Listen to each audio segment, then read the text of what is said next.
Hello friends, welcome to my TET class. Friends, आज हम देखेंगे एक ऐसा टॉपिक जो आपके फर्स्ट पेपर के लिए भी इम्पोर्टेंट है और सेकंड पेपर के लिए। फर्स्ट पेपर के नजरिए से कहें तो वो हमारे पर्यावरण वाले पोर्शन के लिए बहुत ज्यादा इम्पोर्टेंट है। वहीं सेकंड पेपर की बात करें जो सामाजिक विज्ञान है उसके लिए और प्लस विज्ञान, ये दोनों के लिए ही इम्पोर्टेंट है।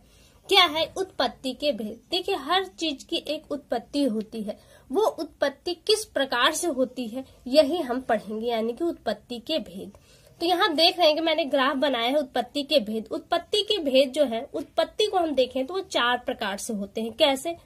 अंडज, स्वेदज, उद्भिद, जरायुज। अब इनको थोड़ा सा डिटेल में पढ़ लेते हैं।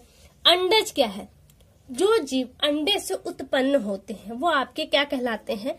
अंडज कहलाते हैं। जैसे अगर हम बात करें तो देखिए, चिड़िया का कहने का मतलब यहाँ पे समक्ष पक्षी जाति आ जाएगी।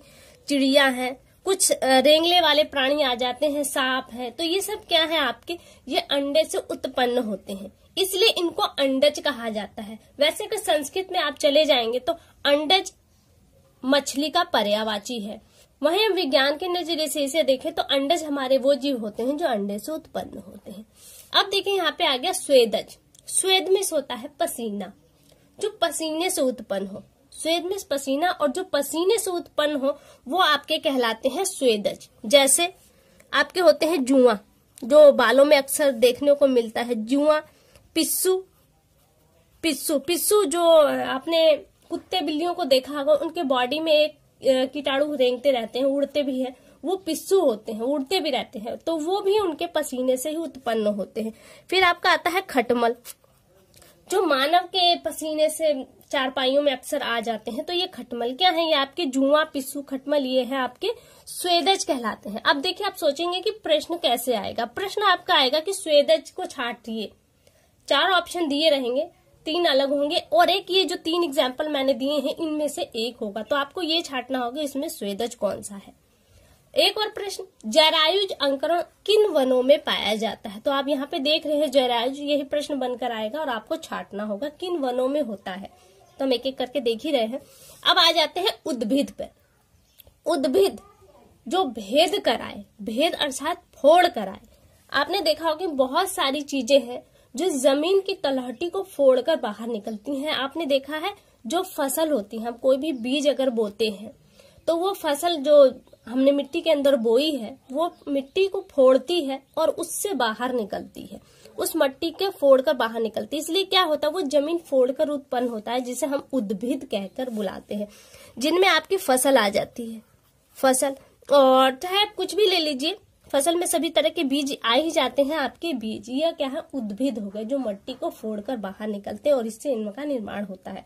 और यही उद्भिद से एक बात और आपको मैं बता दूं कि आपने देखा होगा कि आप चने को भिगो दीजिए, उससे जो व्हाइट कलर का निकलता है, मान लीजिए हमने एक चना ले लिया, ये तो इसमें से एक व्हाइट कलर की निकलती है, तो ये क्या कहलाता है? ये आपका जड़ है या तना? आप बता सकते हैं।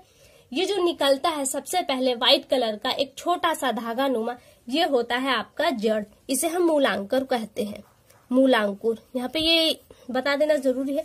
इस मूलांकुर के बाद जब इस मूलांकुर को थोड़ी सी मिट्टी का अंश मिलता है, तब इसमें से ऊपर की तरफ से एक और चीज निकलती है, और ये जो निकलता है इसे कहते हैं हम प्रांकुर। और ये प्रांकुर मूलांकुर से जड़ बनता है। जो सबसे पहले निकलता है वो मूल होता है, मूलांकुर, उससे जड़ बनता है। जो इस जड़ में मिट्टी लगने के बाद बाहर आता है उससे बनता है आपका तना। ठीक है, यहाँ पे उद्भिद से ये याद आ गया, उससे बता देना जरूरी थी। प्रश्न यहाँ से भी आता है, मूलांकुर किसे कह सकते हैं? आपके ऑप्शन आपके सामने होंगे, और या प्रांकुर किसे कहते हैं आपको बताना होगा। अब देखिए जरायुज। जरायुज होता है जो गर्भ में उत्पन्न हो, जो गर्भ में उत्पन्न होते हैं और विकसित रूप में आपको प्राप्त होते हैं। जैसे मानव का पूरा शरीर जो होता है वो पूरी तरह से गर्भ में ही विकसित हो जाता है, उसके बाद ही वो बाहर आता है। आपके मानव आ जाते हैं, इसमें बहुत सारे पशु आते हैं जो बच्चों को जन्म देते हैं, यानी कि पूरे स्तनधारी प्राणी आपके इसी में आ जाते हैं। और देखिए, अंडज की हमने बात की तो आपकी चिड़िया में आपका देखें चमगादड़, यह आपका एक क्या है? अपवाद स्वरूप प्राणी है। तो ये किसमें आता है? आपका ये जरायुज अंकुरण में आएगा। ये बात है, ये नहीं कि पक्षी आ गया तो चमगादड़ पक्षी है तो हम इसी में डाल देंगे, नहीं, क्योंकि चमगादड़ बच्चे देता है, अंडे नहीं देता पक्षी होते हुए भी, तो ये आपका जरायुज अंकुरण में आ जाता है चमगादड़। ठीक है। अब देखिए यहाँ पे मानव हो गए, पशु हो गए, और वनों में देखिए यहाँ से सबसे बड़ी बात है, वन से पूछेगा तो आपके जो मैंग्रोव वन है, मैंग्रोव वन कहाँ होते हैं, ये सुंदर वन के डेल्टा में पाए जाने वाले वनों को मैंग्रोव वन करते हैं। और यहाँ की जो भूमि होती है वो दलदली होती है, तो इस दलदली भूमि में जो बीज जाएगा तो वो अंकुरित नहीं हो पाएगा, इसलिए नेचर ने इनके जो बीज होते हैं इनको फलों में ही अंकुरित कर देता है। और यही अंकुरण जब बड़ा होता है फल से गिरकर जमीन पे एक पौधे का रूप लेता है।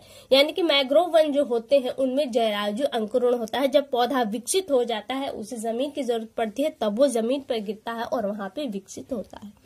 तो ये आगे हो गए।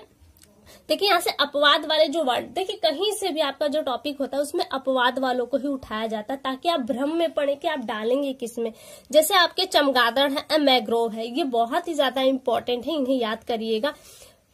बीज में सबसे पहले जो निकलता है वो मूलांकुर होता है, ये भी याद होना चाहिए, और जो बाद में निकलता है वो प्रांकुर हो रहा है। मूलांकुर जो आपको सबसे पहले दिखाई देता है, जिसे हम अंकुरित बीज के रूप में जानते हैं, जो आपको अंकुरण दिखाई देता है वो जड़ होता है। तो फ्रेंड यहाँ से केवल इतनी ही बात बतानी थी। आपको कैसी लगी वीडियो एक बार कमेंट करके हमको जरूर बताएं। अगली वीडियो में आपसे फिर मुलाकात होगी, तब तक के लिए नमस्कार।